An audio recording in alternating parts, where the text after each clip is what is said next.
السلام علیکم ورحمۃ اللہ وبرکاتہ۔ محترم ناظرین، پھر سے میں آپ حضرات کی خدمت میں قاری محمد حنیف صاحب کا بیان لے کر حاضر ہوا ہوں۔ آپ اس بیان کو ایک بار توجہ سے سنیے، انشاءاللہ آپ کے ایمان میں بھی، عمل میں بھی اور علم میں بھی اضافہ ہوگا۔ آپ کے ساتھ ساتھ انشاءاللہ میں بھی سنتا ہوں اور آپ بھی سنیے۔ مگر ہم لوگ اقتدار کی نشے میں، کمانے کھانے کے نشے میں، تجارت کے نشے میں، زمین کے نشے میں، اپنی دولت کے نشے میں یہ سوچنا بھی بھول گئے کہ پروردگار عالم نے کتنا بڑا کرم کیا، کتنا بڑا فضل فرمایا کہ لوگوں کی قربانی سے یہ ملک بنا۔ گارے کی جگہ پاکستان کے جڑوں میں، بنیادوں میں جو گارا بن کر کے لگا ہے، رب ذوالجلال کی قسم اس میں پانی نہیں پڑا، مسلمانوں کا لہو لگا ہے۔ اینٹ روڑوں سے بنیاد نہیں بنی، اینٹ اور سلوں سے بنیاد نہیں بنی، پاکستان کی بنیاد میں شہزادیوں کی آبرو لگی، خانزادیوں کی عزت لگی۔ ہزاروں عورتیں دریائے جمنا میں ڈوب کے مر گئی۔ ہزاروں عورتوں نے جب دیکھا ہندو ہماری عزت پہ ہاتھ ڈالے گا، سکھ ہماری آبرو پہ ہاتھ ڈالے گا، سکھ اللہ کے قرآن کی توہین کرے گا، اپنے گھر میں سے عورتوں نے سونا نہ اٹھایا، چاندی نہ اٹھائی، بچے سینے سے نہ لگائے، گھر کا کوئی مال و متا ساتھ نہ اٹھایا، ایک اللہ کا قرآن اٹھایا۔ کافر کا ہاتھ خدا کی کتاب کو نہ لگے، کافر کا ہاتھ مجلہ کی بندی کو نہ لگے، سینے سے قرآن لگایا، دریا میں چھلانگ لگا دی۔ آج ہزاروں لاکھوں عورتوں کی روحیں ہم سے پکار پکار کر کے پوچھتی ہیں، اور تم لوگ اور دھوکے بازوں اور فریب کرنے والوں، یہ جشن کیسا، یہ رقص و سرود کیسا، یہ میلہ ٹھیلا کیسا، یہ چراغاں کیسی، یہ ناچ گانا کیسا، یہ ڈول ڈھپڑا کیسا، کس چیز پر تم آمادہ ہو، کس چیز پہ ناز کرتے ہو؟ ہم نے تو سنا تھا تم سب کچھ قرآن کے لیے کر رہے ہو، مگر تم نے قرآن کریم کو تو مردوں کے لیے اٹھا کے رکھ دیا۔ اور ایمان اور قرآن اور نبی کریم صلی اللہ علیہ وسلم کے فرمان کا سن 46 میں مسلمانوں سے وعدہ کیا گیا تھا، وہ خواب آج تک شرمندہ تعبیر نہ ہو سکا۔ آئے اور چلے اور مر گئے، آئے اور چلے گئے اور مر گئے، لیکن خدا کے قرآن سے فریب کیا، اللہ کے نظام سے دغا کی، دھوکہ کیا، قوم سے دھوکہ، خدا سے دھوکہ، خدا کے قرآن سے دھوکہ۔ نسلیں بدل گئی، اتنا لمبا عرصہ گزرنے کے بعد آج تک اسلام کی بسم اللہ شروع نہ ہو سکی۔ اور آپ کو معلوم ہے کچھ لوگ ابھی زندہ ہیں کہ کن حالات میں پاکستان بنا، اور کیا لوگوں کا خیال تھا، اور کیا سوچ تھی، اور کیا تصور تھا، اور پھر بنا ہوا کیا دیکھا۔ علماء کرام نے ہمیشہ جدوجہد کی، علماء حق نے ہمیشہ للکارا۔ انہوں نے یہ آواز نکالی کہ مولوی آپس میں لڑتے ہیں، ہم کون سے مولوی کا اسلام نافذ کریں۔ قطب عالم حضرت مولانا احمد علی صاحب لاہوری سب قید رحمت اللہ علیہ نے 52 علماء کی کمیٹی کراچی میں بٹھا کر شیعہ، سنی، دیوبندی، بریلوی، اہل حدیث تمام علماء سے ایک دستاویز کرا کر ان کو تیار کر کے ان کے حوالے کر دی کہ آئین خدا بندی میں ہمارا کوئی اختلاف نہیں۔ تو علماء کی بات تو ختم ہو گئی۔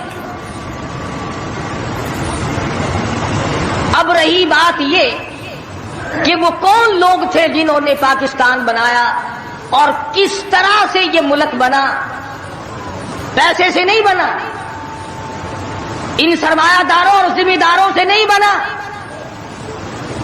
یہ ملک نوابوں نے نہیں بنایا، جاگیرداروں نے نہیں بنایا، بلکہ اس ملک کی بنیاد میں ہزاروں نہیں لاکھوں آدمیوں کی جان لگی۔ سڑکوں پہ قافلے کٹ گئے، گاڑیاں پوری ٹرین کٹ گئی، لوگوں کو نماز جنازے نہ ملے، قبر نہ ملی، کفن نہ ملا، غسل نہ ملا، اور یہاں تک دیکھا گیا کہ بعض لوگوں کے سیریوں کو، کھوپڑیوں کو جنگلوں میں کتے گھسیٹے تھے۔ اتنی جدوجہد اور اتنی قربانی کے بعد یہ ملک اللہ تبارک و تعالیٰ نے عطا فرمایا۔ ہر شخص کا یہ خیال تھا، ہر شخص کا یہ تصور تھا، ہر شخص کی یہ سوچ تھی کہ ہم وہاں پہنچیں گے، الحمدللہ وہاں ہمیں اسلامی نظام ملے گا، قرآن کا قانون ملے گا، اللہ کی کتاب کا قانون ملے گا، محمد عربی صلی اللہ علیہ وسلم کا دستور ہمیں ملے گا. لیکن جب یہاں پہنچے اس وقت تو کیا ملتا، آج تک نہ ملا. قرآن کریم میں اللہ تبارک و تعالی جل شانہ نے اعلان کر دیا، الف لام میم احسب الناس، کیا لوگوں کا یہ خیال ہے، کیا لوگوں کا یہ گمان ہے، کیا لوگوں نے یہ تصور کر رکھا ہے، کیا لوگوں نے اپنے دلوں میں یہ بات بٹھا رکھی ہے، احسب الناس ان یترکوا ان یقولوا آمنا، یہ کہ اتنا کہنے پر چھوڑ دیے جائیں گے آمنا، ہم تو تیری ذات کو مانتے ہیں. اتنا کہنے پر چھٹکارا ہو جائے گا، موت کے وقت کامیاب ہو جائے گا آدمی، قبر کے وقت کامیاب ہو جائے گا، پلسرات میں کامیاب ہو جائے گا، میدان حشر میں کامیاب ہو جائے گا. صرف اتنا کہنے سے آمنا، او پروردگار میں تو تیری ذات کو تسلیم کرنے والا تھا، میں تو تجھے ماننے والا تھا. آواز آتی ہے ارے تم بھی دوستوں کو پرکھ کے دیکھتے ہو، رشتہ داروں کو آزما کر دیکھتے ہو. وَهُمْ لَا يُفْتَنُونَ، میں بھی تو تمہیں آزما کر دیکھوں گا تم کیا کرتے ہو، زبان سے کیا کہتے ہو اور عمل کیا کرتے ہو. وَلَقَدْ فَتَنَّا الَّذِينَ مِن قَبْلِهِمْ فَلَيَعْلَمَنَّ اللَّهُ الَّذِينَ صَدَقُوا وَلَيَعْلَمَنَّ الْكَاذِبِينَ. فرمایا البتہ تحقیق میں خدا کی یہ عادت ہے، میں خدا بند کریم کا یہ مزاج ہے، میں پروردگار عالم کے یہاں یہ طریقہ ہے، میں بھی آزما کر دیکھا کرتا ہوں یہ مجھے ماننے والا زبان کی نوک سے مانتا ہے یا دل کی کوٹھڑی میں بھی میرے لیے کوئی جگہ موجود ہے. میں بھی دیکھتا ہوں. لیکن آج حالات یہ ہیں، پروردگار عالم نے ہمیں پرکھا، ہمیں آزمایا. فرمایا وعد اللہ الذین آمنوا وعملوا الصالحات منکم، اللہ پاک فرماتے ہیں میرا ایمان والوں سے وعدہ ہے اور جو کام اچھا کرتے ہیں تم میں سے لیستخلفنہم فی الارض، میں ان کو زمین کی بادشاہت عطا کروں گا، ان کو ملکیت عطا کروں گا، ان کو میں دنیا کا اقتدار بخشوں گا. کما استخلف الذین من قبلہم، جیسا کہ میں نے پہلے لوگوں کو بھی آزمایا یوں ہی دے کر اقتدار. مگر ہم لوگ اقتدار کی نشے میں، کمانے کھانے کے نشے میں، تجارت کے نشے میں، زمین کے نشے میں، اپنی دولت کے نشے میں یہ سوچنا بھی بھول گئے کہ پروردگار عالم نے کتنا بڑا کرم کیا، کتنا بڑا فضل فرمایا کہ لوگوں کی قربانی سے یہ ملک بنا. گارے کی جگہ پاکستان کے جڑوں میں، بنیادوں میں جو گارا بن کر کے لگا ہے، رب ذوالجلال کی قسم اس میں پانی نہیں پڑا، مسلمانوں کا لہو لگا ہے. اینٹ روڑوں سے بنیاد نہیں بنی، اینٹوں اور سلوں سے بنیاد نہیں بنی. پاکستان کی بنیاد میں شہزادیوں کی آبرو لگی، خانزادیوں کی عزت لگی. ہزاروں عورتیں دریائے جمنا میں ڈوب کے مر گئی. ہزاروں عورتوں نے جب دیکھا ہندو ہماری عزت پہ ہاتھ ڈالے گا، سکھ ہماری آبرو پہ ہاتھ ڈالے گا، سکھ اللہ کے قرآن کی توہین کرے گا، اپنے گھر میں سے عورتوں نے سونا نہ اٹھایا، چاندی نہ اٹھائی، بچے سینے سے نہ لگائے، گھر کا کوئی مال و متا ساتھ نہ اٹھایا، ایک اللہ کا قرآن اٹھایا. کافر کا ہاتھ خدا کی کتاب کو نہ لگے، کافر کا ہاتھ مجھ اللہ کی بندی کو نہ لگے، سینے سے قرآن لگایا، دریا میں چھلانگ لگا دی. آج ہزاروں لاکھوں عورتوں کی روحیں ہم سے پکار پکار کر کے پوچھتی ہیں اور تم لوگ اور دھوکے بازوں اور فریب کرنے والوں، یہ جشن کیسا، یہ رقص و سرود کیسا، یہ میلہ ٹھیلا کیسا، یہ چراغاں کیسی، یہ ناچ گانا کیسا، یہ ڈول ڈھپڑا کیسا، کس چیز پر تم آمادہ ہو، کس چیز پہ ناز کرتے ہو؟ ہم نے تو سنا تھا تم سب کچھ قرآن کے لیے کر رہے ہو، مگر تم نے قرآن کریم کو تو مردوں کے لیے اٹھا کے رکھ دیا. لاکھوں مرنے والوں کی روحیں، لاکھوں شہیدوں کی روحیں آج تم سے پوچھتی ہیں، ہزاروں ماں بہنوں کی روحیں آج تم سے پوچھتی ہیں، ہزاروں معصوم بچوں کی جن کو نیزوں کی نیزے کی نوک پہ لٹکا کر پٹک پٹک کے زمین میں مار دیا گیا۔ مشرقی پنجاب میں 2.5-3 لاکھ سے زیادہ مسجدیں جن میں قرآن پڑھا جایا کرتا تھا، آج جا کے دیکھو گدھے پیشاب کر رہے ہیں، خنزیر بندھے کھڑے ہیں، گوبر پاتھی پک رہے ہیں، چاروں طرف سے بے ادبی ہو رہی ہے۔ وہ کئی لاکھ مسجدوں کے مینارے تم سے آج کے دن پوچھتے ہیں، اور مسلمانوں یہ تم نے کیا کیا؟ دریائے جمنا کا پانی تم سے سوال کرتا ہے، اور مجھ سے وضو کرنے والے مجاہدین کبھی یوں نہیں کیا کرتے جیسا کہ تم نے اپنی روش کو بنا رکھا ہے۔ اور پھر ویسے بھی ایک گھر میں میت پڑی ہو اور دوسرے گھر میں شادی ہو اور وہ باجا بجائے تو علاقے کے لوگ یوں کہیں گے یہ بڑے سنگ دل ہیں، یہ بڑے پتھر دل ہیں، یہ بڑے احمق لوگ ہیں، برابر میں موت ہے، برابر میں قضیہ ہے، برابر میں فوتگی ہے، اور یہ ناچ رہے ہیں۔ تمہیں کیا معلوم فلسطین کی مسلمان کے ساتھ کیا بن گئی؟ تم آج میلے ٹھیلے کا چکر بناتے پھرتے ہو، جاؤ فلسطینیوں کے پیاس سے مرنے والے بچوں سے جا کے پوچھو۔ اسرائیلی یہودی بدماش کسی طرح سے بھی پیچھے ہٹنے کو تیار نہیں۔ عرصہ گزر گیا، پانی بند کر رکھا ہے، بجلی بند کر رکھی ہے، پریشان ہے مسلمان، خدا کا نام لینے والے لوگ پریشان ہیں۔ فلسطین میں مسلمان کٹ گیا، افغانستان میں مسلمان ذبح ہو رہے ہیں، ایران عراق میں مسلمان کٹ رہے ہیں، ذبح ہو رہے ہیں، سری لنکا جیسا ملک بدھ مذہب رہنے والے لوگ جو کیڑی کو مارنا بھی برا جانتے ہیں مگر مسلمان کو کاٹ رہے ہیں۔ چاروں طرف مسلمان ذبح ہو رہا ہے، چاروں طرف مسلمان کٹ رہا ہے، چاروں طرف مسلمان مرد عورت کٹ رہے ہیں، ذبح ہو رہی ہیں، اور ہم بیچ میں کھڑے ہو کر کے ناچیں گے۔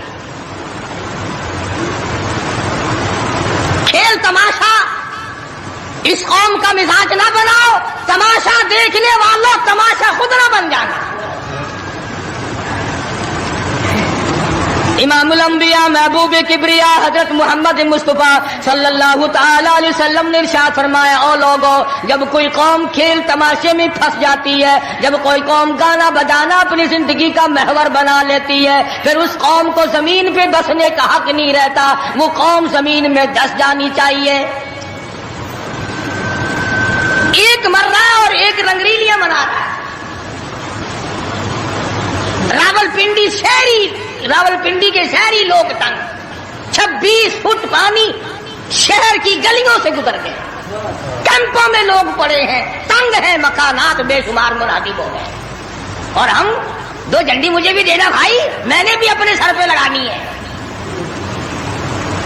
جھنڈی تو لگانی ہے، کبھی بارڈر پہ جا کے تو للکار کسی کو۔ ادھر ایٹم بم بن رہے ہیں، ادھر مسلمانوں کے گلوں پہ چھرے چل رہے ہیں، ہم رنگ برنگی جھنڈیوں کے پیچھے پھر رہے ہیں۔ سال میں 4 موقع بنا دیے قوم کو کھلانے کے، تماشا دکھانے کے، کہ تم اسی دھندے میں لگے رہو۔ 10 محرم کا جلوس نکالا کرو، 12 ربیع الاول کا جلوس نکالا کرو، 23 مارچ کا جلوس نکالا کرو، 14 اگست کا جلوس نکالا کرو، سال میں تمہارے لیے 4 دن انتخاب کر دیے تاکہ تم اسی دھندے میں لگے رہو۔ خدا بند عالم اتنی بڑی طاقت کا مالک ہے کہ اگر وہ ناراض ہو گیا تو پھر اجتماعی عذاب آئے گا، قومی عذاب نہ آ جائے۔ 14 اگست اللہ کے سامنے عاجزی کرنے کا دن تو ہے، استغفار کرنے کا دن تو ہے، توبہ کرنے کا دن تو ہے، اللہ سے ملک کے لیے قوم کے لیے دعائیں مانگنے کا دن تو ہے، قرآن خوانی کے لیے دن ہے، درود شریف پڑھنے کا دن ہے، اللہ اللہ کرنے کا دن ہے۔ چاروں طرف یہود و نصارہ، ہندو کافر جو مسلمانوں کے خلاف سازشیں بنا رہے ہیں، ان کو ختم کرنے کے لیے، ان کو مرنے اور ان کے ملیا میٹ کے لیے دعا کرنے کا دن تو ہے، خیرات کرنے کا دن تو ہے، اللہ اللہ کرنے کا دن تو ہے، ناچ کا نہیں، گانے کا نہیں، ڈھول ڈھپڑے کا نہیں۔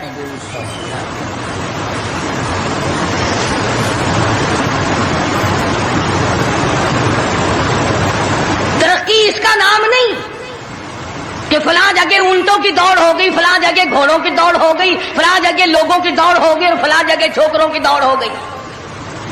ترقی کے اور بڑے راستے کچھ کر کے دکھاؤ۔ اللہ پاک جل شانہ نے اعلان کر دیا، قال عسى ربكم ان يهلك عدوكم ويستخلفكم في الارض فينظر كيف تعملون۔ اللہ پاک فرماتے ہیں تم یوں نہ سمجھا کرو کہ تم تخت پہ بیٹھ گئے تو مجھ سے چھپ گئے۔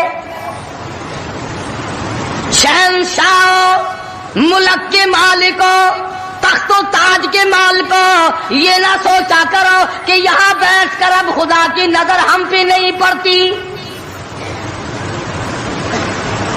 فرمایا میری وہ ذات ہے، لمن الملک اليوم، میں وہ ہوں، پوچھوں گا کون ہے آج کے دن دم مارنے والا۔ الیوم تجزا کل نفس بما کسبت، کسی پر ظلم نہیں کیا جائے گا، کوئی بول نہیں سکے گا، جواب نہیں دے سکے گا، کیوں؟ دربار الہی ہوگا۔ کہتا وہ ایسی روب کی جا ہے کہ دربار الہی میں ہزاروں سر بلندوں کا عزیزوں سر جھکا ہوگا۔ بڑوں بڑوں کے سر جھک جاتے ہیں، اپنی مرضی سے نہ جھکے تو خدا جھکا دیتا ہے۔ فرمایا یہ تمام کا تمام نظام میری طرف سے چلتا ہے، تم عارضی ہو، تم جیسے پہلے کئی آئے اور کئی چلے گئے، تم بھی نہیں رہو گے۔ اللہ پاک نے فرمایا باقی رہے گی میری ذات۔ اس لیے ہوش کر کے ہر آدمی کو قدم اٹھانا چاہیے، تاجر کو بھی، پیر کو بھی، مولوی کو بھی، افسر کو بھی، تمام لوگوں کو ہوش کر کے قدم اٹھانا چاہیے۔ کوئی ایسی صورت نہ ہو جس سے خامخواہ ہم عذاب میں گرفتار ہو جائیں۔ حضرات صحابہ اکرام رضوان اللہ تعالی علیہم اجمعین انہی چیزوں سے ڈرا کرتے تھے۔ خود مدنی کریم صلی اللہ تعالی علیہ وسلم کا یہ حال ہے، راستے میں پڑی ہوئی کھجور آپ نے اٹھا کر منہ میں ڈال لی۔ سیدہ فرماتی ہیں ہماری اماں ام المومنین رضی اللہ تعالیٰ عنہ کہ ساری رات حضور کو نیند نہ آئی، میں نے بار بار پوچھا کیا بات ہے، کوئی تکلیف ہے؟ فرمایا نہیں۔ پھر نیند کیوں نہیں آتی؟ فرمایا راستے میں کھجور پڑی تھی، میں نے اٹھا کر اس لیے منہ میں ڈال لی ضائع نہ ہو جائے، اب مجھے یہ بات تنگ کر رہی ہے، نہ معلوم کسی کا حق نہ ہو اور میرے حلق کے نیچے چلا گیا، قیامت میں اگر مطالبہ کیا تو میں کیا جواب دوں گا؟ سیدنا فاروق اعظم رضی اللہ تعالیٰ عنہ کا زمانہ آیا،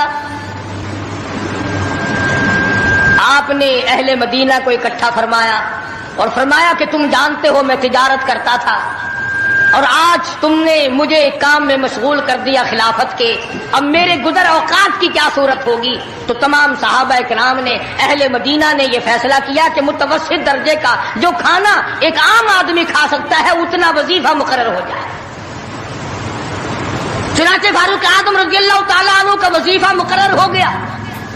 امیر المومنین خلیفۃ المسلمین 22 لاکھ مربع میل کا حکمراں، کابل سے لے کر طرابلس تک کا حکمراں، فاروق اعظم جس کو خدا کے نبی نے اللہ میاں سے مانگ کے لیا۔ ایک دن جمعے کے اندر خطبہ ارشاد فرما رہے ہیں، خطبہ دے رہے ہیں، صحابہ کہتے ہیں ہم نے امیر المومنین فاروق اعظم کو تہمت کو دیکھا، منجلے اور لنگی کو دیکھا، ایک لنگی میں ایک چادر میں 12 پیوند لگے ہوئے تھے۔ 12 پیوند 22 لاکھ مربع میل کا حکمراں، اس کے تہمند میں 12 پیوند ہے، ایک پیوند چمڑے کا بھی ہے۔ آج تو پیوند لگانا ہمارے یہاں عیب ہی ہو گیا، کون اس بات کا خیال کرتا ہے؟ ایک اور جمعے میں دیر سے تشریف لائے فاروق اعظم رضی اللہ تعالیٰ عنہ، لوگوں نے عرض کیا کہ آپ نے دیر کی، فرمایا یہ کپڑے جو تمہارے سامنے پہن کر آیا ہوں میرے پاس یہی کپڑے ہیں، یہ دھوئے تھے خشک نہ ہوئے تھے، اس لیے آدھے گیلے آدھے سوکھی پہن کر آ گیا ہوں، دیر اس لیے ہو گئی، میں بادشاہ ہوں، میں امیر المومنین ہوں، میں خلیفہ ہوں، میں مدنی کریم صلی اللہ علیہ وسلم کا جانشین ہوں، تمہارا امیر اور امام ہوں، لیکن غریب اتنا ہوں کہ یہی کپڑے ہیں میرے پاس جو تمہارے سامنے پہننے کا۔ ادھر ہمارا حال دیکھ لو کیا بنا ہوا ہے، جس ملک کا چوڑا بھی بے ایمان ہو وہ ملک ترقی کیسے کرے گا؟ صفائی کرنے والا بنگی 4 دن تک چکر نہیں لگاتا، پوچھے کون؟ جب ہم سارے تقریباً کانے ہیں تو سوال کون کرے گا؟ ہم سے پوچھے گا کون؟ آپ مارکیٹ میں بیٹھ کر چوری کرتے ہیں، ہم مولوی غلط مسئلے بتا کر مسجد میں چوری کرتے ہیں، افسر عدالت میں قانون کی چوری کرتا ہے، ڈاکٹر اسپتال میں چوری کرتا ہے، اس کا یہ مطلب ہوگا کہ ہم سب چور نہیں؟ صحیح مسئلہ بتلاؤ تو مولوی کی تنخواہ 6 مہینے نہیں ملتی، 1 مہینے کی، کون صحیح بات کو برداشت کرے؟ متولی صاحب اگر مسئلہ پوچھے نا بیچارے مولوی کو کہنا پڑتا ہے ہاں جی چلو مسئلہ تو یوں ہے پر جو آپ کہتے ہیں وہ بھی ٹھیک ہو سکتا ہے، اس لیے اگر یوں نہ کہے تو پھر مسجد میں کیسے کرے گا؟ سیدنا فاروق اعظم رضی اللہ تعالیٰ عنہ کھانا کھا رہے ہیں، ایک بہت بڑا امیر آدمی آ گیا، فاروق اعظم نے فرمایا آؤ کھانا کھا لو،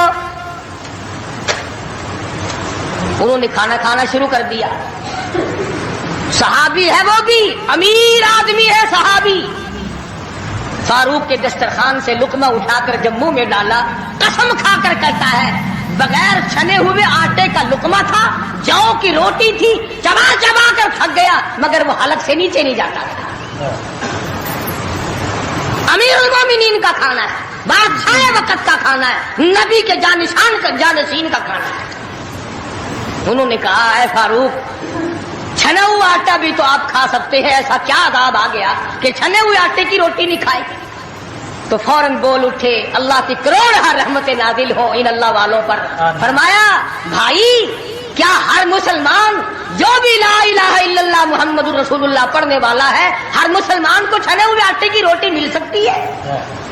میری حکومت اتنا وزن برداشت کر سکتی ہے کہ ہر آدمی کو چھنے ہوئے آٹے کی روٹی ملے؟ انہوں نے کہا نہیں، فرمانے لگے جب تک ہر آدمی کو نہ ملے فاروق کون ہوتا ہے جو چھنے ہوئے آٹے؟ یہ چاروں صحابہ 10 مبشرہ میں سے ہیں، جلیل القدر صحابہ ہیں، حضور صلی اللہ علیہ وسلم کے پیارے صحابہ ہیں، حضور کے چہیتے صحابہ ہیں، آپس میں چاروں بیٹھ کے بات کرنے لگے یارو کمال ہو گیا، ہمارا امیر ہو، ہمارا بادشاہ ہو، ہمارا خلیفہ ہو اور اتنا تنگ، اتنی تنگ دستی میں زندگی کٹ رہی ہو۔ تو وہ کہنے لگے کہ پھر کیا ترکیب ہو؟ ان سے کہا جائے کہ کچھ وظیفہ بڑھا لو، کچھ اپنا خرچہ بیت المال سے بڑھا لو۔ کسی کی جرت نہ ہوئی، ایک صحابی نے مشورہ دیا کہ یوں کرو، سیدہ حفصہ رضی اللہ تعالی عنہا فاروق اعظم کی بیٹی ہیں اور محمد عربی سب کہہ دو صلی اللہ علیہ وسلم کی گھر والی ہے، ان سے جا کر درخواست کرو، بیٹی اپنے ابا سے کہے گی شاید بات بن جائے، یعنی فائدہ بھی فاروق کا ہو، مطلب کی بات بھی فاروق اعظم کی ہو، مگر کہنے کو کوئی تیار نہیں، اتنا ڈر ہے کہ یہ اپنے مطلب کی بھی نہیں سنے گا۔ آج کل تو ہمیں بنا کے لانے پڑتے ہیں کہ پہلے ہمیں کوئی مولانا کہنے والا ملے، فلاں صاحب کہنے والا ملے، شاہ صاحب کہنے والا ملے، 7 چمچے لے جانے پڑتے ہیں۔ فاروق اعظم رضی اللہ تعالیٰ عنہ اپنی لگتے کی گھر سیدہ حفصہ رضی اللہ تعالیٰ عنہ سے ملاقات کے لیے گئے. حضرت حفصہ رضی اللہ تعالیٰ عنہ نے عرض کر دیا ابا جان یہ کیا حالت بنا رکھی ہے, یا یہ کیا پریشانی کی حالت ہے, یہ کیا تنگی کی حالت ہے, آپ کچھ وظیفہ بڑھا لیں, آپ کچھ اپنا خرچہ بڑھا لیں, اس لیے کہ مسلمان لوگ اس حالت کو دیکھنے کے لیے تیار نہیں. اب تو کہہ دینا چاہیے تھا کہ بھی جو کچھ وہ بڑھانا چاہیں بڑھا دے, تنگ تو میں واقعی ہوں. فرمایا اے حفصہ تو ان لوگوں کے نام بتا جو تیرے پاس فرمائش کرنے آئے تھے,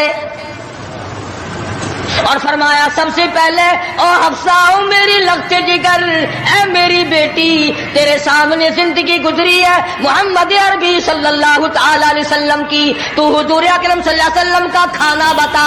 حضرت حفصہ کہنے لگی ابا جان میں محمد کریم صلی اللہ علیہ وسلم کی روٹی پکایا کرتی تھی, آٹا سامنے رکھ کر پھونک مار دیا کرتی تھی, جتنا گھاس اڑ گیا باقی بیچ میں پکایا کرتی تھی. اور فرماتی ہے زیتون کے تیل کا ڈبہ رکھا ہوا تھا, تیل ختم ہو چکا تھا, ایک دن میں نے نیچے کی تل چھٹی گاد نکال کر روٹی کے اوپر چپڑ دی. آپ صلی اللہ علیہ وسلم نے نوش فرمائی, فرمایا حفصہ آج روٹی بڑی مزیدار لگی ہے, اور فرمانے لگے ثم لتسألن یومئذ عن النعیم.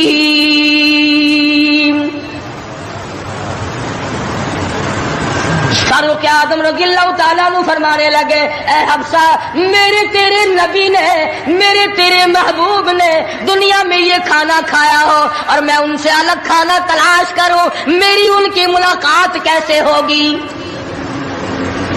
اور فرمایا اے حفصہ بستر بتا محمد کریم صلی اللہ تعالی علیہ وسلم کا. فرمانے لگی ایک ٹاٹ کی لمبی ساری چادر بنی ہوئی تھی, دوپہر گرمی میں اس کو چار طے کر کے بچھا لیا جاتا تھا, سردیوں میں آدھا نیچے آدھا اوپر اوڑھ لیا جاتا تھا.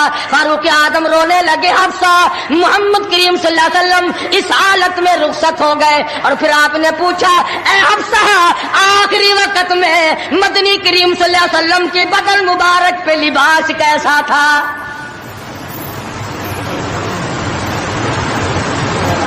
وہاں لباس کی حالت کھانے کی حالت یہ ہے, یہاں بنگلوں کی گنتی نہیں, کوٹھیوں کی گنتی نہیں. اور یہ نہیں سوچتے اگر عذاب آ گیا تو یہ بنگلے یہ کوٹھیاں نہیں بتا سکیں گی.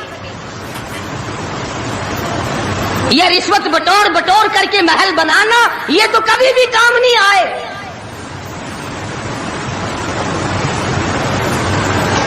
لوگوں کے ذہن کو گندا کرنے کے لیے طریقہ کار بنا رکھے. خدا کی بات پرس سے کون پیچھے رہ سکتا ہے؟ جب وہ پکڑتا ہے پھر توبہ کی مہلت نہیں دیتا. فرعون کے سر میں 400 سال تک درد کبھی نہیں ہوا, نزلہ کبھی نہیں ہوا. فرمایا حتی اذا ادرکہ الغرق, جب آیا نا دریا کے بیچ میں تو لگا ایک غوطہ اور یوں اوپر کو آیا, بڑا بزدل تھا, کہنے لگا آمنت انہ لا الہ الا الذی آمنت بہ بنو اسرائیل وانا من المسلمین. میں رب العالمین کو مانتا ہوں, میں بنی اسرائیل کے رب کو مانتا ہوں. آواز آئی جبریل اس کے منہ میں گانا ٹھونس دے. یہ اب مجھے ماننے لگا ہے جب میں نے پکڑ لیا. میری پکڑ کے وقت ماننا یہ تو ماننا نہ ہوگا. کوٹے میں کتنا بڑا عذاب آیا, سینکڑوں آدمی مر گئے, کتنے لاپتہ ہو گئے. چاروں طرف خلقت خدا کی پریشان ہے, بس ایک ہی آواز آ رہی ہے تیاری کرو, مکان چمکاؤ, دکان چمکاؤ, بازار چمکاؤ, دندا بے شک نہ ہو پر چمکائے رکھو. تو جیسے عورتوں میں بیماری نہیں پھیل جاتی, 80 سال کی بڑھیا سرخی لگا کے چل دیتی ہے. چمک, کارنامے کی چمک پیدا کرو, اعمال کی چمک پیدا کرو, ایمان کی چمک پیدا کرو. محمد کریم صلی اللہ علیہ وسلم کے نظام کو چلا کر وہ چمک پہ دھمک پیدا کرو, وہ ترقی پیدا کرو کہ دنیا کی قوم کو پتا چل جائے کہ یہ اللہ اور اس کے رسول کے ماننے والے بن گئے. اب ان سے خطرہ کھاؤ. تمہیں معلوم ہے فاروق کے ایک ایک کپڑے میں پیون تو 12 تھے، پیٹ میں روٹی جو کی تھی، مگر چاروں طرف کے کافر کانپا کرتے تھے، لرزتے تھے کہ اگر فاروق کا ادھر سے گزر بھی ہو گیا تو بات بگڑ جائے گی۔ یہاں تک حالات بنے صحابہ کرام کے، اللہ تعالیٰ کی کروڑ رحمت نازل ہو، صحابہ کرام کی قبروں پر آمین کہو کہ 5 لاکھ کے مقابلے میں 5 محمد کے غلام کامیاب ہوئے، 5 لاکھ کے مقابلے میں حضور کے 5 غلام کامیاب، اس 3 میں 3 مسلمان گئے، پورے ملک کے مقابلے میں 3 مسلمان کامیاب، تو مسلمان تھے صحیح معنوں میں، مسلمان کو کوئی شکست نہیں دے سکتا، مسلمان کو کوئی مار نہیں سکتا۔ آج ہم یہودیوں اور عیسائیوں کا کھلونا بن کر کے مار کھا رہے ہیں، آج ہم ان کے ہاتھوں کے تاش کے پتے بنے ہوئے ہیں، آج ہم ان کے اشاروں پہ سب کچھ کرتے ہیں، چاروں طرف مسلمان کا لہو بہہ رہا ہے۔ مغلیہ خاندان کے بادشاہوں کے واقعات کتابوں میں موجود ہیں، آپ پڑھ کر کے دیکھ لیں کہ جن لوگوں نے اچھے کام کیے ان کی زندگی کیسے گزری، اور جن لوگوں نے برے کام کیے ان کی زندگی کیسے گزری۔ لوگ ان کا نام لینا بھی گوارا نہیں کرتے۔ کیا بات تھی؟ سلطان عالمگیر رحمت اللہ علیہ جہاں بادشاہ وقت تھا، جہاں پورے ہندوستان کا مالک تھا، وہاں مدنی کریم صلی اللہ علیہ وسلم کی 5000 حدیث تو زبانی یاد تھی، بادشاہ کو 5000 حدیث زبانی یاد تھی۔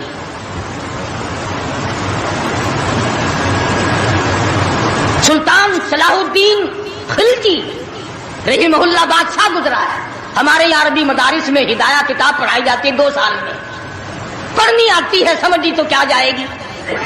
سلطان صلاح الدین خلجی بادشاہ ہو کر مکمل ہدایہ زبانی یاد تھا، زبانی یاد تھا۔ عالمگیر بادشاہ کی فوج کا جو کمانڈر تھا وہ اتنا بڑا عالم تھا کہ آج بھی شرح عقائد وغیرہ اور امور عامہ اور میر زاہد وغیرہ جو کتابیں ہیں منطق کی اور طرح طرح کی، یہ تمام عالمگیر کی فوج کے کمانڈر کی لکھی ہوئی ہیں، اللہ والے تھے۔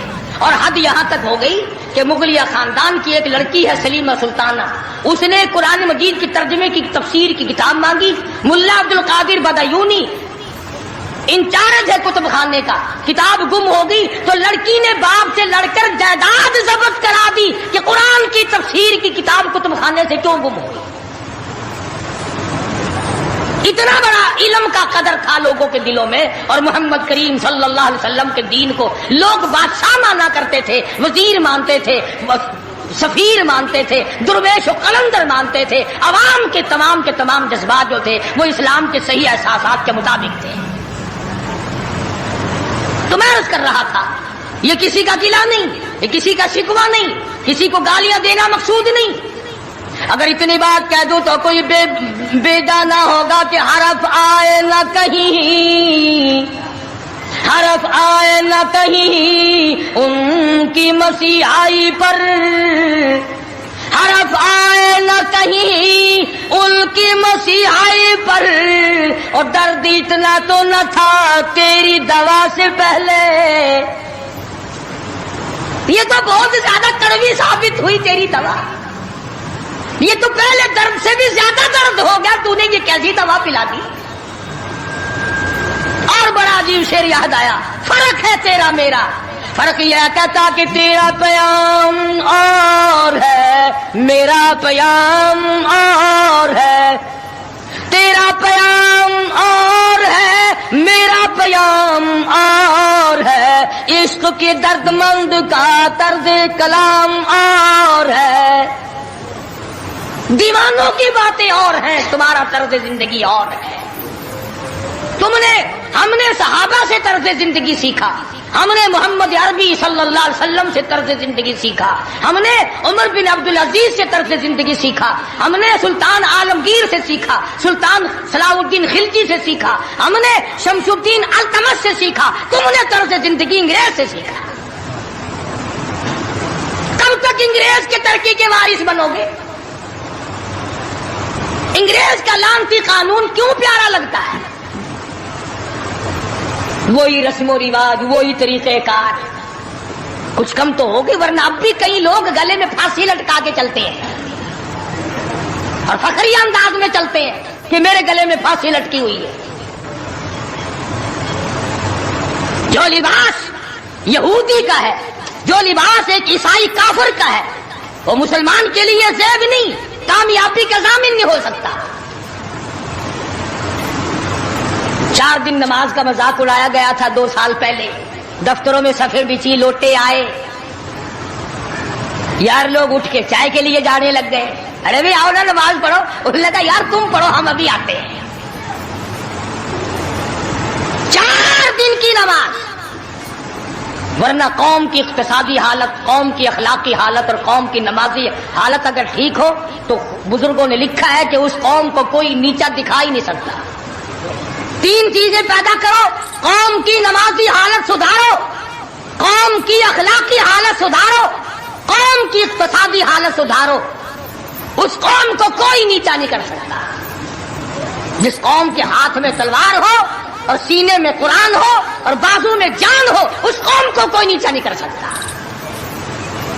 لیکن جو قوم ناچ گانے کی عادی بن جائے، جو قوم میلے ٹھیلوں کی عادی بن جائے، جو قوم رسم و رواج کے پیچھے لگ جائے اور خدا کے قرآن کو صرف مردوں کے لیے اٹھا کے رکھ دے، اس قوم کا خدا کے پاس کوئی ضمانت نہیں ہے۔ میں یہ عرض کر رہا ہوں کہ چاروں طرف مسلمانوں پہ مصیبت ہی مصیبت ہے۔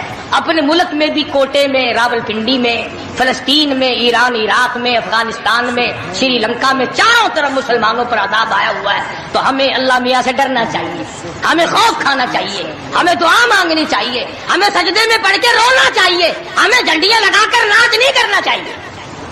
اور جو ایسا کرتے ہیں وہ غلط ہے، جو کراتے ہیں وہ بھی غلط ہے۔ ہم اس بات میں کسی سے نہیں ڈرا کرتے۔ حکومت کرے، حکومت کرائے، چھوٹے یونین کرائے، ایم ڈی اے کمیٹی کوئی بھی کرائے، اس وقت میں یہ حرکت بالکل غلط۔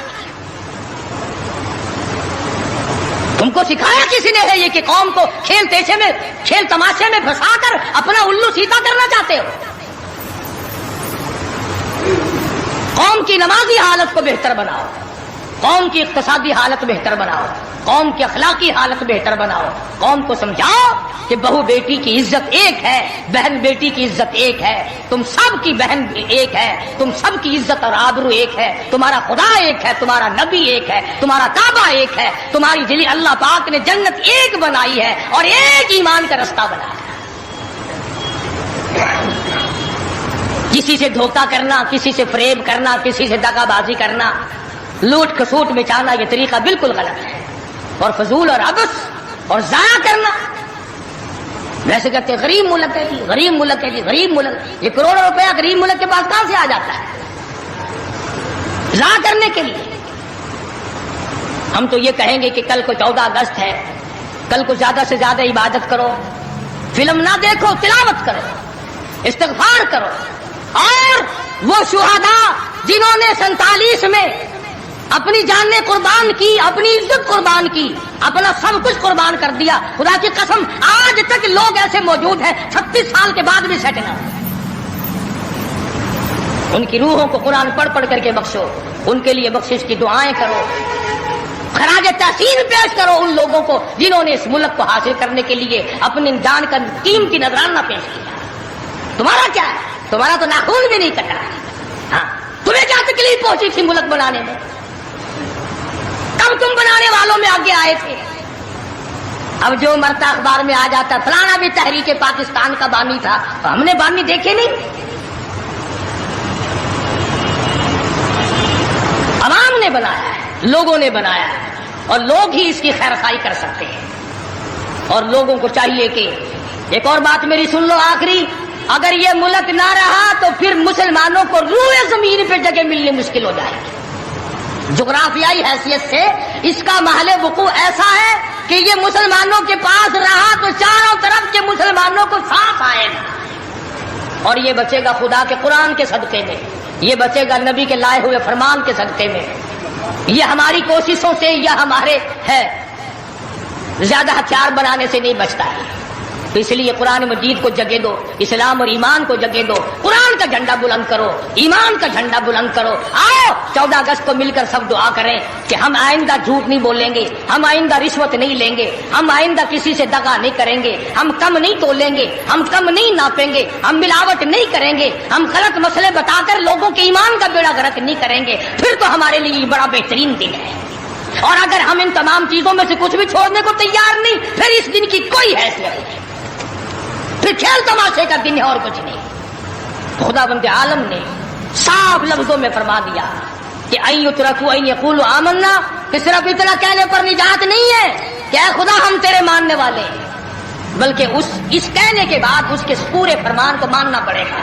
شکل حضور کے فرمان کے مطابق نبی کی شکل کے ساتھ شکل ملانی پڑے گی، نبی کے لباس کے ساتھ لباس ملانا پڑے گا، نبی کے لائے ہوئے قرآن کو دل و دماغ میں، گھر معاشرے میں، محلے اور کچہری میں جگہ دینی پڑے گی.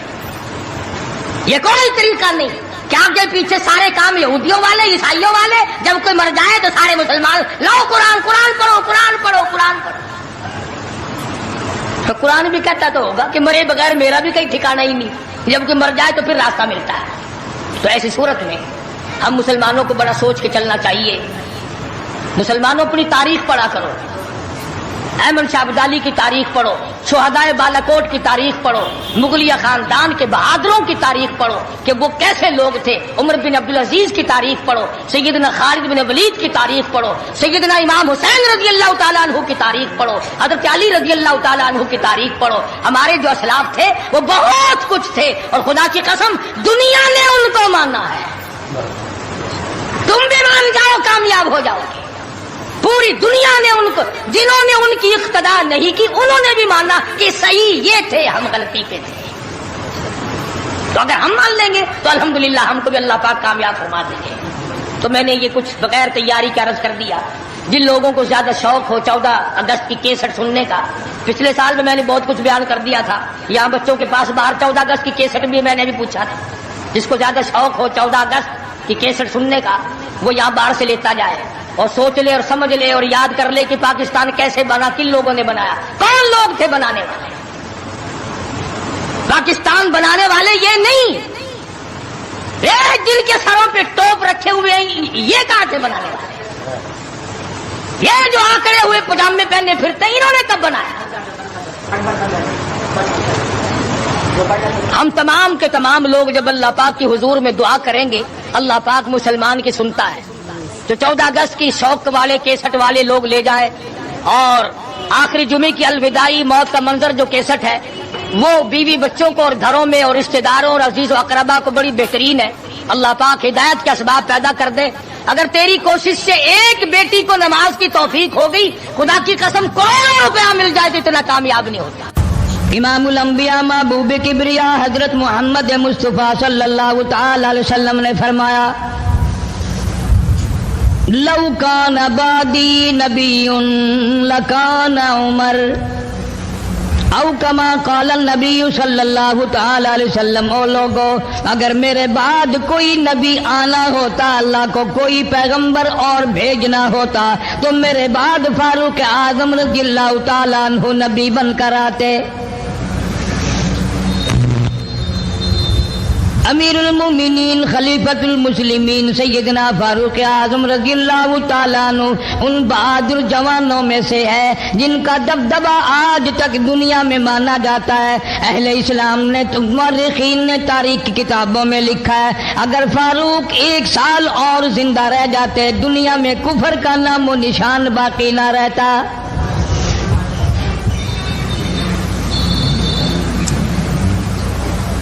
جناب فاروق اعظم رضی اللہ تعالیٰ عنہ بہت بڑا عظیم انسان ہے، بہت بڑا آدمی ہے، بہت بڑی ہستی کا مالک ہے. جناب مدنی کریم صلی اللہ تعالیٰ علیہ وسلم کی دعا کا ثمر بن کر آیا، دعا کا نتیجہ بن کر آیا.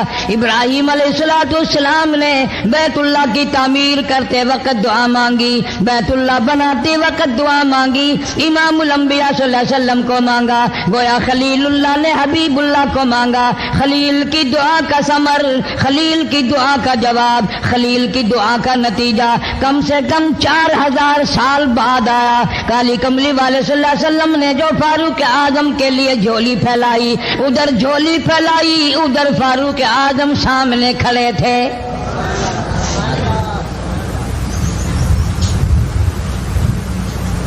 ملتان کے مسلمانوں، کبھی تو سوچا کرو مانگنے والے کی جھولی بھی دیکھ۔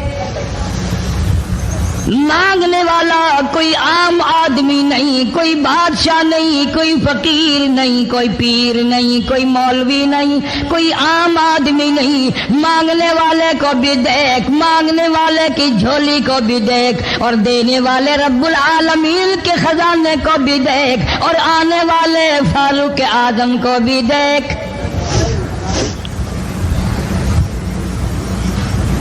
کس شان سے مانگا، رو رو کے مانگا، آہو جار زاری کر کے مانگا۔ مسلمان بڑے پریشان ہیں۔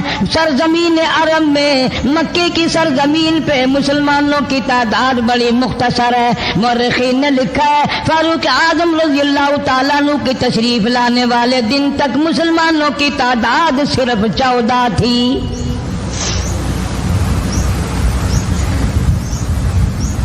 بہت پریشان کیا گیا مسلمانوں کو۔ تمہیں آج قرآن کی کیا قدر ہو، تمہیں آج ایمان کی کیا قدر ہو، تمہیں آج اسلام کی کیا قدر ہو۔ کبھی ان غریب صحابہ کرام کی قبروں سے جا کے پوچھو، خدا کی قسم جن کو اتنا مارا گیا، اتنا مارا گیا کہ عرش عظیم کانپ اٹھتا تھا۔ مردوں کو مار پڑی، عورتوں کو مار پڑی، نوجوان بچیوں کو مار پڑی اسلام اور ایمان کی وجہ سے۔ آج تو بھی مسلمان بنا پھرتا ہے، میں بھی مسلمان بنا پھرتا ہوں، پتہ چلے گا موت کے وقت اسلام پہ موت آئی یا کفر پہ آئی۔ آخری وقت کی سال میں ہوگا کوئی نہیں جانتا۔ ادھر جناب نبی پاک صلی اللہ تعالی علیہ وسلم صحابہ کرام کی تکلیفوں کو دیکھ کر رات دن رویا کرتے تھے۔ جناب فاروق اعظم رضی اللہ تعالیٰ عنہ اتنا عظیم آدمی ہے، اتنا بڑے مرتبے کا مالک ہے۔ دو آدمیوں میں تلخی ہو گئی، لڑائی ہو گئی تلوار پہ۔ ایک مسلمان منافق ہے، ایک یہودی ہے۔ وہ کہتا ہے تلوار میری ہے، وہ کہتا ہے تلوار میری ہے۔ جناب نبی پاک صلی اللہ تعالی علیہ وسلم کے پاس تشریف لے آئے، حضور کی خدمت میں دونوں آ گئے، معاملہ سامنے رکھ دیا۔ جناب نبی پاک صلی اللہ تعالی علیہ وسلم نے معاملے کی تحقیق کر کے تلوار یہودی کو دے دی، اصل میں تھی بھی یہودی کی۔ وہ مسلمان جو تھا منافق باہر نکل کے یہودی کو کہنے لگا کہ یار فیصلہ تو ہو گیا پر مزہ نہیں آیا، میں تو حضرت عمر سے فیصلہ کراؤں گا دوبارہ۔ اب یہودی تو جانتا تھا کہ مسلمان ہو اور نبی پاک صلی اللہ علیہ وسلم کے فیصلے کے خلاف کرے، یہ ناممکن ہے، یہ ہو نہیں سکتا۔ وہ کہنے لگا بھائی جہاں دل کرے وہاں چلو۔ وہ منافق فاروق اعظم کے پاس آیا یہودی کو لے کر اور کہنے لگا کمال ہے یار، تمہارے بھی اچھے لوگ ہو، تمہیں مسلمان کی قدر ہی نہیں۔ فاروق اعظم نے پوچھا کیا ہوا؟ وہ کہنے لگا حد ہوگی، تم کلمہ پڑھنے والے کی قیمت ہی نہیں جانتے، قدر ہی نہیں کرتے۔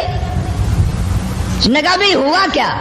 کہ دیکھو تلوار میری تھی، اس کو مل گئی، فیصلہ کریں آپ۔ یہودی جانتا تھا، کہنے لگا بھائی پہلے بات سن لینا، تمہارے نبی پاک صلی اللہ علیہ وسلم نے پہلے فیصلہ فرمایا، تلوار مجھے دے دی ہے، میری ہے۔ نے کہا جاؤ بھائی فیصلہ تو ہو گیا۔ وہ منافق کہنے لگا نہیں جی میں تو آپ سے فیصلہ کراؤں گا۔ فاروق اعظم فرمانے لگے فیصلہ تو ہو گیا، جاؤ۔ انہوں نے کہا نہیں جی آپ فیصلہ کریں۔ انہوں نے کہا اچھا نبی کے فیصلے کے بعد مجھ سے فیصلہ کرانے آئے ہو؟ کہ جی ہاں میں تو آپ سے فیصلہ کراؤں گا، تو پھر تشریف رکھو میں فیصلہ کر دوں گا۔ حضرت عمر رضی اللہ تعالی عنہ تشریف لے گئے، اندر گھر میں تلوار لے آئے، فرمایا اب بھی چلے جاؤ، فیصلہ ہو گیا۔ وہ منافق کہنے لگا نہیں جی آپ فیصلہ کر دیں۔ انہوں نے کہا اچھا میں فیصلہ کرتا ہوں۔ اٹھائی تلوار، ماری گردن پہ، وہ جا کے پڑی کہ جو میرے محبوب کریم صلی اللہ علیہ وسلم کے فیصلے کو نہیں مانتا، میرے پاس اس کے لیے یہ فیصلہ ہے۔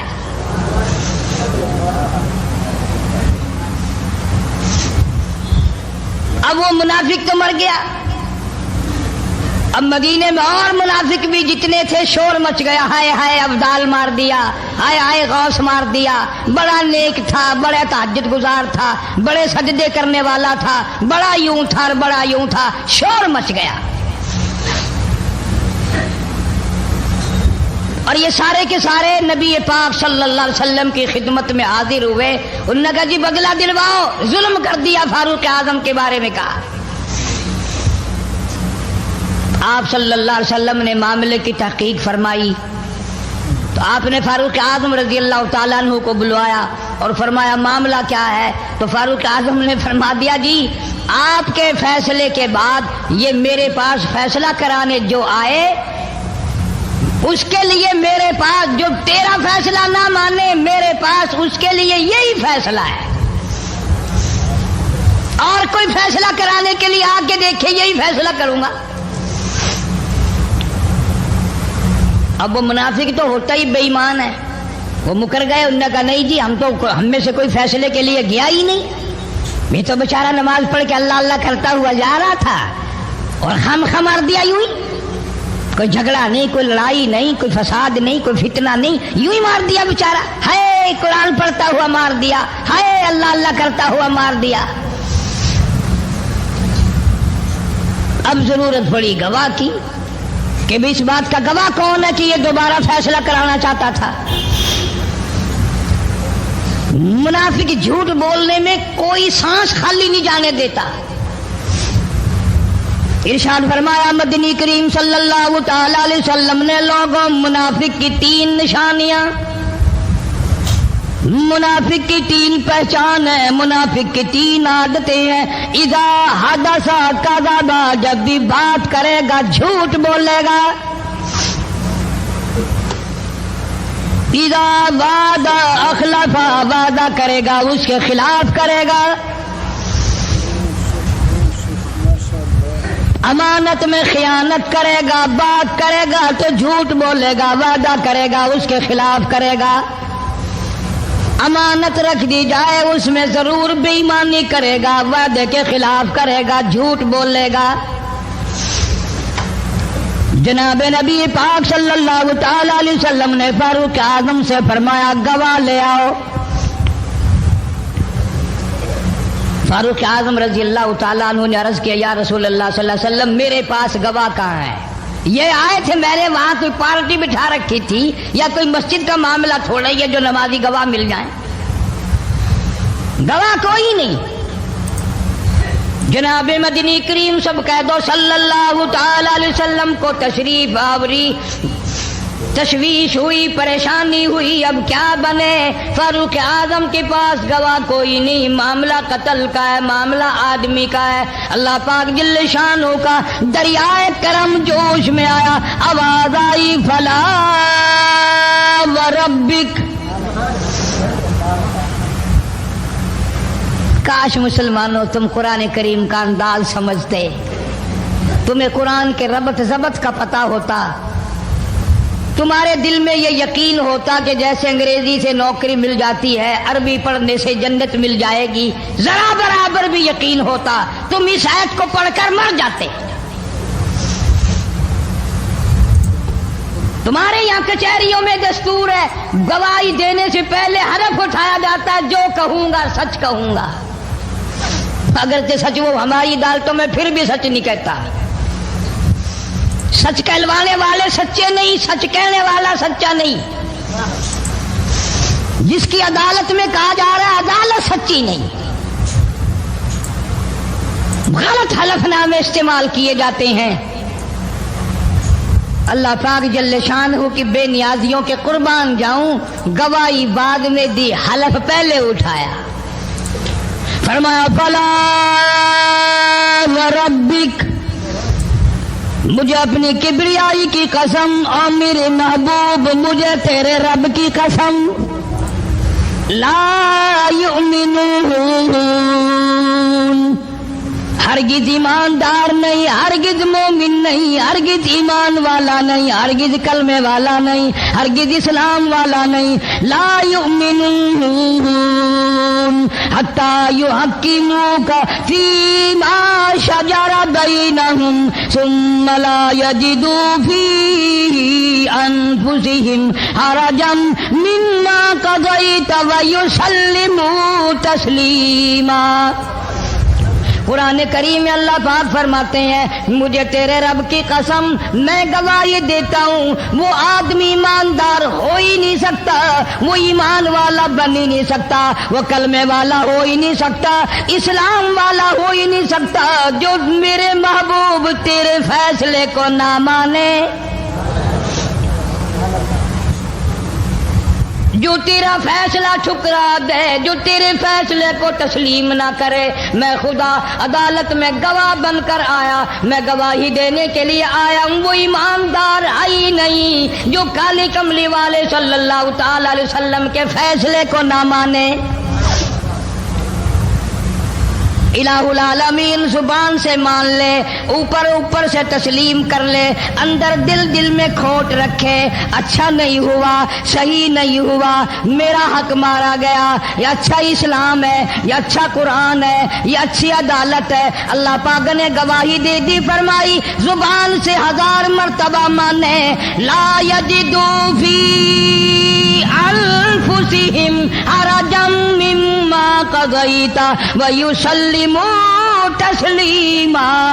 میرے محبوب کریم صلی اللہ علیہ وسلم تیرے رب کی قسم جس کے دل میں تیرے فیصلے کی بات ذرہ برابر بھی شک رہے وہ ایماندار ہو ہی نہیں سکتا۔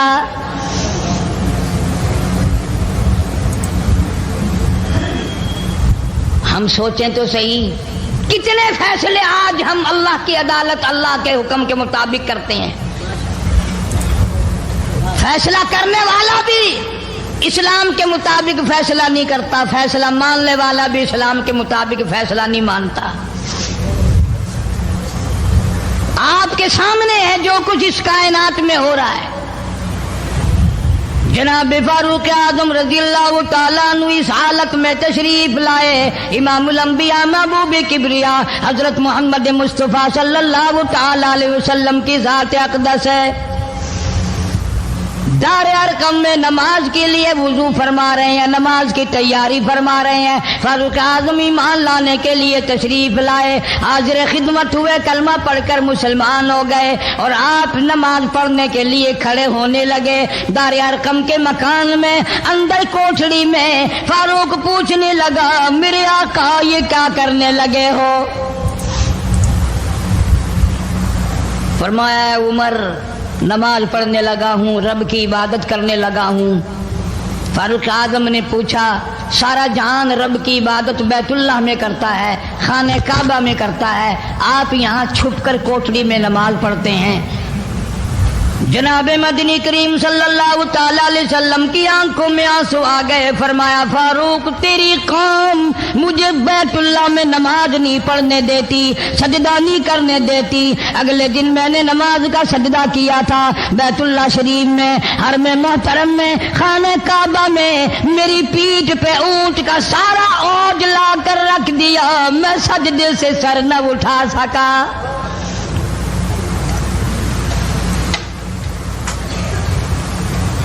جناب صدیق اکبر رضی اللہ تعالیٰ عنہ فرماتے ہیں جناب محمد عربی صلی اللہ تعالیٰ علیہ وسلم نے حرم محترم میں بیت اللہ شریف میں کھڑے ہو کر قرآن مجید کی 2-4 آیتوں کی تلاوت فرمائی، سارا مکہ مارنے لگا۔ کسی نے ادھر سے مارا، کسی نے ادھر سے مارا، کسی نے دھکا دیا، کسی نے جوتا مارا، کسی نے پتھر مارا۔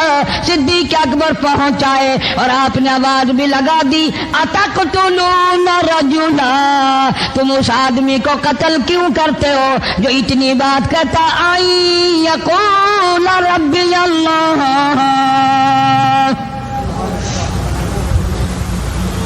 کیوں مارتے ہو جو اتنی بات کرتا ہے کہ رب میرا اللہ ہے؟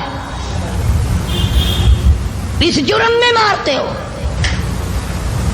صدیق اکبر رضی اللہ تعالیٰ عنہ فرماتے ہیں میرے منع کرتے کرتے بچاتے بچاتے ہٹاتے ہٹاتے ایک ظالم آگے بڑھا اور اس نے مدنی کریم صلی اللہ تعالیٰ علیہ وسلم کے گلے میں کپڑا ڈال کر اتنے بل چڑھائے،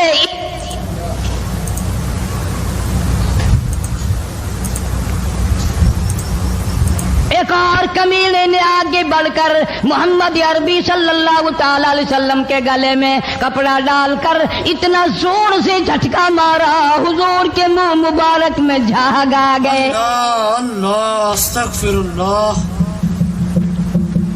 اس دین کے پیچھے، اس قرآن کے پیچھے بڑی تکلیفیں برداشت کی ہیں خود محمد کریم صلی اللہ علیہ وسلم کی ذات اقدس نے۔ آج تم نے تماشا سمجھ رکھا ہے۔ جناب فاروق اعظم رضی اللہ تعالیٰ عنہ نے عرض کر دیا میرے آقا جب تک میں نہیں آیا تھا کوٹھلیوں میں نماز ہوتی تھی، چھپ چھپ کر آپ نے نمازیں پڑھی، لیکن یہ ہو نہیں سکتا، میں اسلام میں داخل ہو جاؤں، میں غلام بن چکا ہوں، میں آپ کی خدمت میں حاضر ہو چکا ہوں، ایمان لا چکا ہوں، اور آپ پھر بھی گھر میں نماز پڑھیں تو میرے آنے کا فائدہ کیا ہوا؟ بیت اللہ میں چلیں، خانہ کعبہ میں چلیں، آپ وہاں چل کر نماز ادا فرمائیں۔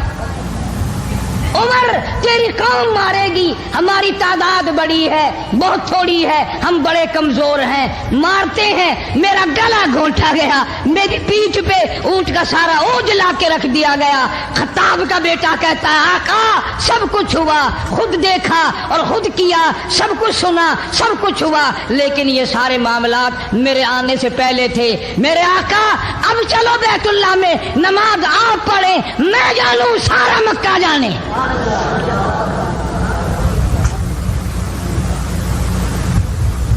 سارا عرب جانے، میں جانوں۔ آپ بے پرواہ ہو کر اپنے رب کی عبادت کریں، بیت اللہ میں چلیں، میرے ذمہ آیا سارا مکہ۔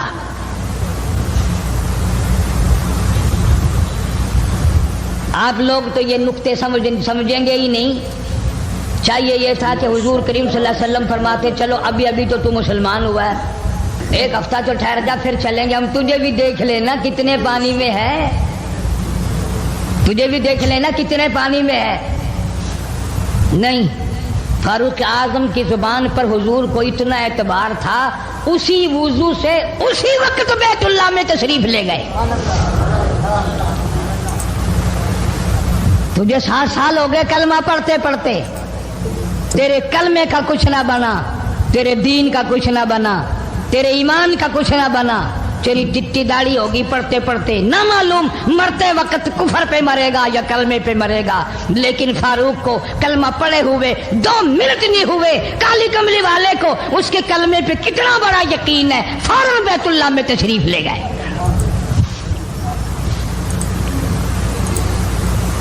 اور خانہ کعبہ میں جا کر پھر فاروق اعظم نے ہمارے والا کام نہیں کیا۔ او جی آج پہلا دن ہے نا، ذرا جلدی سی پڑھ لو، میں دروازے پہ کھڑا ہو کے دیکھ رہا ہوں کوئی مکے والا آ نہ نکلے، ہاں خامخواہ جھگڑا نہ ہو جائے، جھگڑا اچھی چیز نہیں نا جی، آپ جلدی سے ذرا فارغ ہو جائیں۔ یہ نہیں، جناب مدنی کریم صلی اللہ تعالی علیہ وسلم نماز پڑھنے کے لیے بیت اللہ میں کھڑے ہو گئے۔ فاروق اعظم خانہ کعبہ کی چھت پہ چڑھ گئے اور آواز لگا دی، او مکے والوں، او مکے کے شیروں، او مکے کے بہادروں، او مکے کے دلیروں، او مکے کے مردوں، او مکے کے نوجوانوں، قریشیوں، سارے مکے والے سن لیں، سارے عرب والے سن لیں، تمہاری اطلاع کے لیے میں اعلان کرتا ہوں، آؤ دیکھو کر لو کیا کرتے ہو، میرا محبوب بیت اللہ میں نماز پڑھنے لگا ہے۔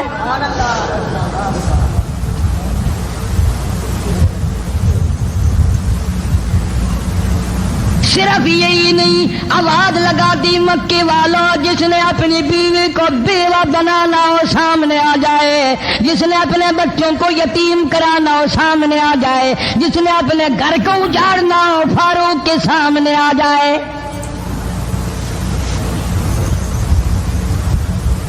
تو کتنا بڑا جوان ہوگا جس کے آنے سے نبی نے بیت اللہ میں نماز ادا فرمائی، بیت اللہ میں نماز ہوئی، خانہ کعبہ میں نماز ہوئی۔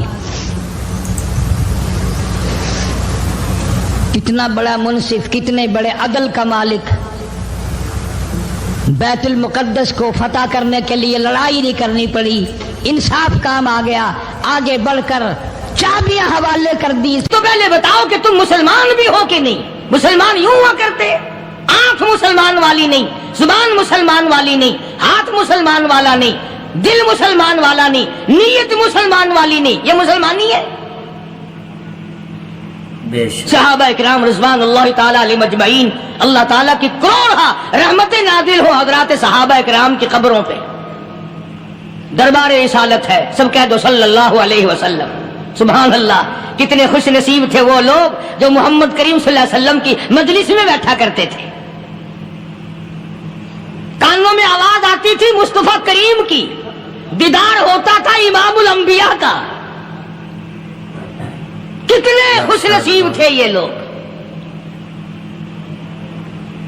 جنگ سے واپس آئے صحابہ کرام، ایک لڑکی کو پکڑ کے لائے جو لڑنے آئی تھی،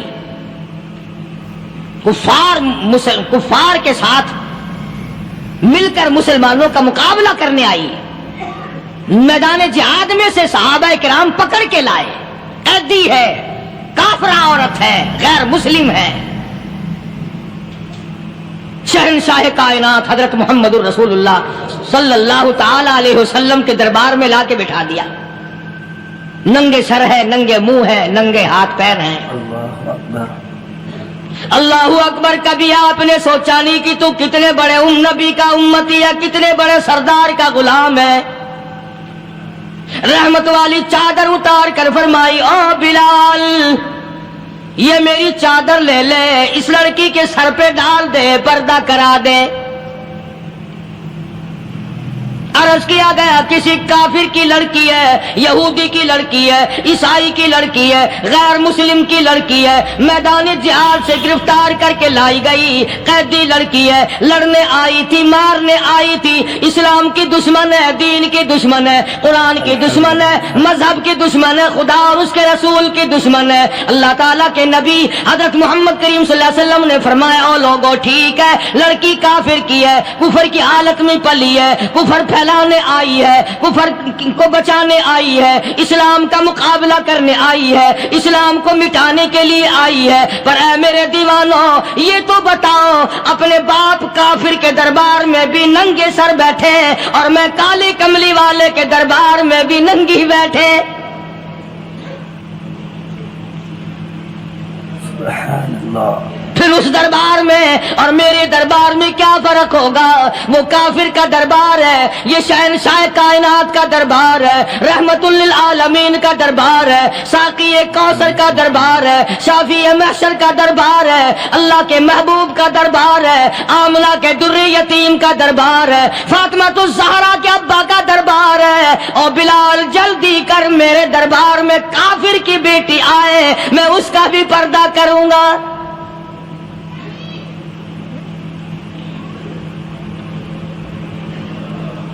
حضرت بلال رضی اللہ تعالی عنہ نے ذرا ایک اور لطیف سی بات ہے، تھوڑی سی باریک سی، اگر آپ سوچیں، لڑکی ہے تو کافرہ، لڑکی ہے تو بے دین، ہے تو اسلام کے دشمن۔ میں تو کئی مرتبہ سوچا کرتا ہوں کہ واہ لڑکی تیرا مقدر ہے، تو کافر کی بیٹی، خود بھی کافرہ ہے، مگر مقدر تو دیکھو، امام الانبیاء کی چادر سر پہ ڈالے بیٹھی ہے۔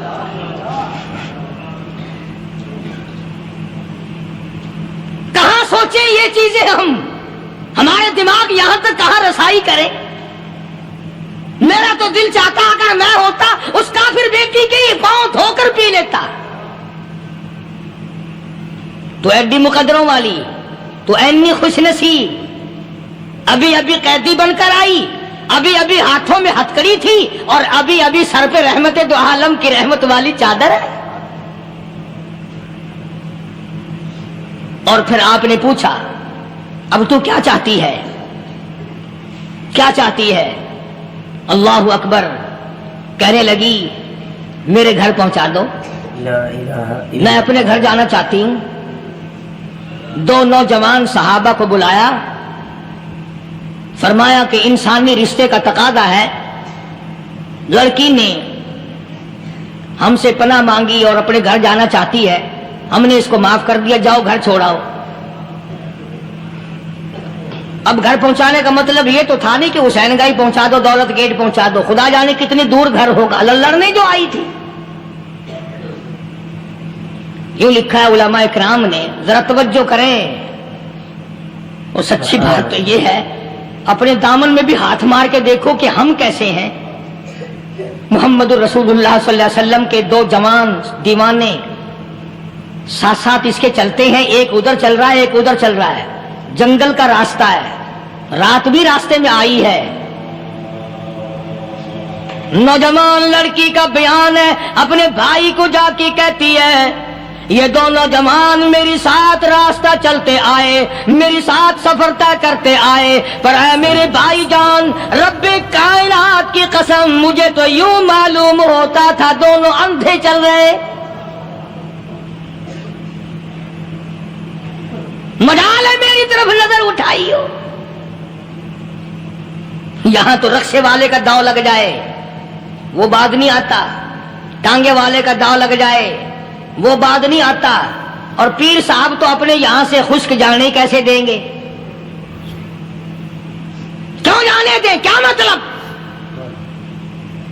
یہ شرافت ہے, یہ دین ہے, یہ اسلام ہے. مسلمان کی بیٹی کی عزت پہ ڈاکے ڈالنا, خدا کی قسم اگر اسلام کی حکومت ہو اور جس نبی کا تو نام لے کر جنت میں جانا چاہتا ہے, اگر نبی کا قانون زندہ ہو, قرآن کا قانون عدالت میں ہو, آنکھیں نکال دی جائیں. بے غیرت کو, بے حیا بے شرم کو شرم نہیں آتی کہ زندگی کس طرح بسر ہوتی ہے. یہ کافروں کی بیٹیاں ہیں, یہ کسی یہودی کی بیٹیاں ہیں.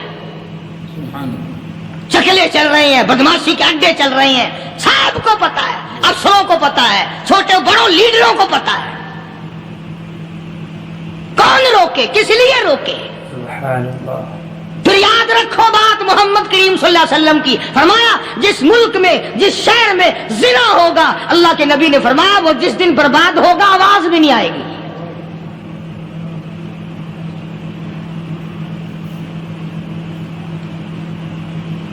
مسلمانوں کے یہاں سے ہو کر دربار نبوت سے چل کر رحمت دو عالم صلی اللہ تعالی علیہ وسلم کی چادر اوڑھ کر لڑکی اپنے گھر پہنچی. بھائی نے پوچھا بتا مسلمانوں نے تیرے ساتھ کیا برتاؤ کیا؟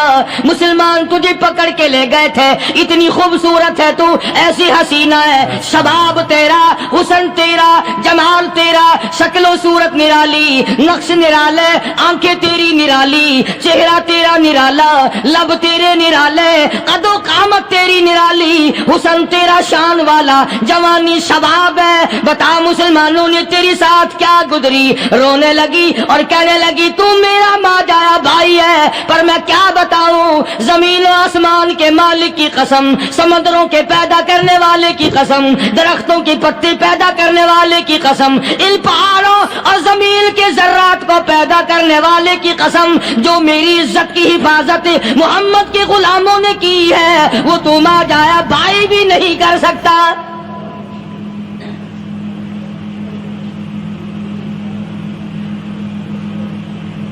صداقت صداقت ہوتی ہے, حقیقت حقیقت ہوتی ہے, چھپتی تو نہیں. کاغذ کے پھولوں سے خوشبو کیسے آئے گی؟ پلاسٹک کے پھول گلاب کے بنا کر سرانے میں لگانے تو آسان ہے, مگر گلاب کی خوشبو نہیں تم لا سکتے. سبحان اللہ سبحان اللہ. ارے وہ بھائی بھی تھا تو کافر, پھر بھی مقدروں والا نکلا. انہوں نے تو کفر چھوڑ دیا, اور ہم سے ریت نہیں چھوٹتی, رسمیں نہیں چھوٹتی, ہم سے شرک نہیں چھوٹتا, ہم سے بدعات نہیں چھوٹتی. بھائی کہتا ہے بہن کو، توجہ کرو، کبھی دنیا میں انصاف کی بات کرنے والے لوگ بھی زندہ تھے. کفر اسلام ایک اور چیز ہے، انصاف کی بات تو کہا کرتے تھے. بھائی کہنے لگا بہن سے کہ میری بہن، چادر تیرے سر پہ نبی کی، کالی کملی والے کی چادر تیرے سر پہ ہے، یہ اس کے دیوانے تجھے ساتھ لے کے آئے ہیں اور انہوں نے تیری عزت اور آبرو کی حفاظت کی ہے. تو یہ بتا کلمے سے خالی آئی؟ ایسے دربار سے خالی آ گئی؟ ماشاء اللہ. خزانہ لوٹ رہا وہاں تو خالی تو نہیں آ گئی.